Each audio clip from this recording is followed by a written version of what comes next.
Still talking education. Nigeria's Education Minister Tahir Mamman says underage candidates will no longer be allowed to sit for secondary school leaving examinations. According to Mamman, the West African Examinations Council, WAEC, which oversees the West Africa Senior School Certificate Examination, and the National Examinations Council, NECO, which plans the Senior School Certificate Examination, SSCE, have received instructions from the federal government to adhere to the requirement that candidates be at least 18 years old to be eligible for both exams. He also insisted that the age limit for any candidate to write the Unified Tertiary Matriculation Examination, UTME, organized by the Joint Admissions and Matriculations Board, JAMB, remained 18 years. Now, to discuss this, we're joined by educationist Jolaawo Olufunmilayo. Good morning, and thanks for joining us. Good morning. Thanks for having me. Good to have you. Let's first of all talk about, the whole idea of this new ban, this 18-year age limit for attempting those both exams. Do you think the government has got it right here? Well, let me correct the notion that it is new. It is not new. It's been there, and it's not only in Nigeria, it's everywhere. I'm going to take two countries as a microcosm. I'm going to look at the British curriculum and the American curriculum, okay? In the British curriculum, we have the year system, okay? And we have what we call KS1, KS2, KS3, and KS4. So for KS2, you have year 7 to 9, and you should be 10 years old. And by the time you finish KS2, you'll be 13. KS4, 10 and 11. Then you write an ordinary level examination, okay? IGCSE, EdExcel, whatever exam body you want to write. And you now have KS4, which is actually like an A-level kind of thing. You have AS and A2. So by the time you finish that, you'll be 17, 18. If you check the American curriculum where you have the grade system, okay? They have from grade 1 to 12, all right? And starts from 6 years old. So by the time you get to grade 12, you're 17, 18. In Nigeria, we have the same system in place where you have from primary 1 to SS3. Okay, and primary 1, you should be 6 years old when you get into primary 1. So by the time you get to SS3, you should be actually 17 years old, thereabout. Okay, so it's not new, but it's just that Nigerians being who we are, okay, finding shortcuts and all that. They have a system of people having double promotions and things like that. So it became a thing where you can have students moving up faster than what they should be, okay? Naturally, we have prodigies. We have students that are just naturally gifted. That's different. But in the structured system, okay, it flows with age because there's a level of maturity you should be, okay, to move from one class to the other. Well, I mean, the things that you've pointed out here, maybe double promotion or a child, maybe gotten earlier. So are we then saying that there should be an age limit, that a child gets to before they start school? Right from yes. kindergarten, that's before the structure, yes. Yeah. And if they don't get there, then they shouldn't be allowed admission. Exactly. Are we then saying also that every child must go pass through primary 6?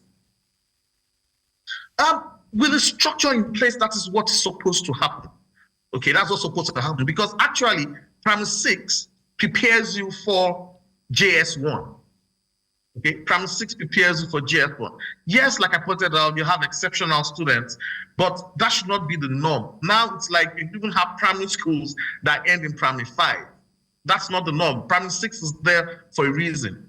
Like, for example, we have students that leave grade school at 13, 14, 15. The truth of the matter is when they go abroad to study, they're not even allowed into university because you can't. We have people that have gone through the JAPA syndrome and got to the UK, to the US, France, or whatever, and their kids have to step down their education because they can't put a 13-year-old in university. They can't put a 14-year-old. That's why they have a grade system and they have an age boundary with that grade system. So what happens with those kids that you mentioned, the ones who are, gifted, and they're, of course, Exactly. yeah. What plan do we have for them? Now, exactly. Now that's a different case entirely.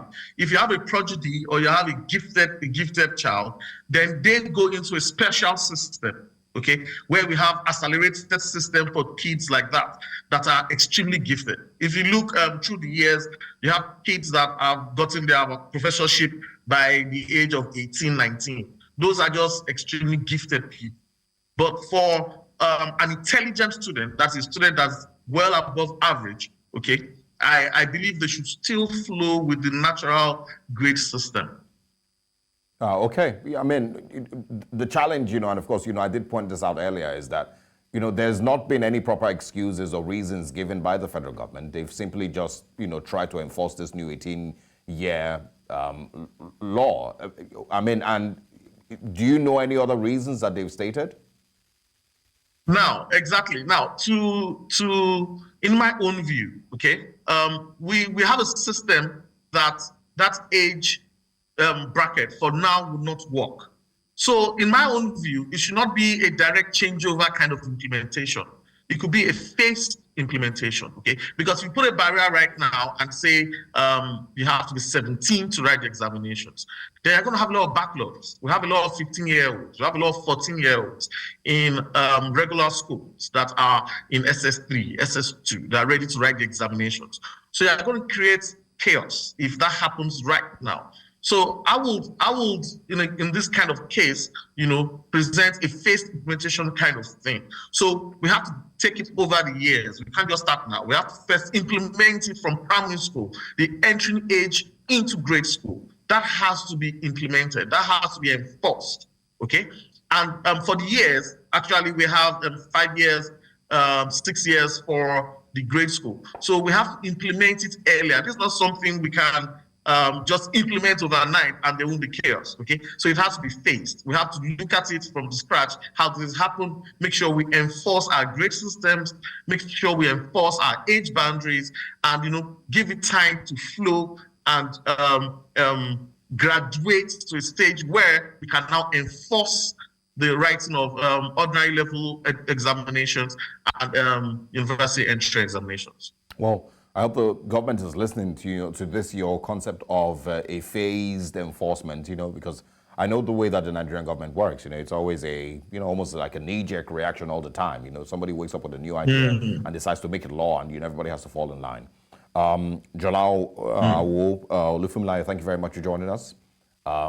We'll speak with you. Thank you very much for having me.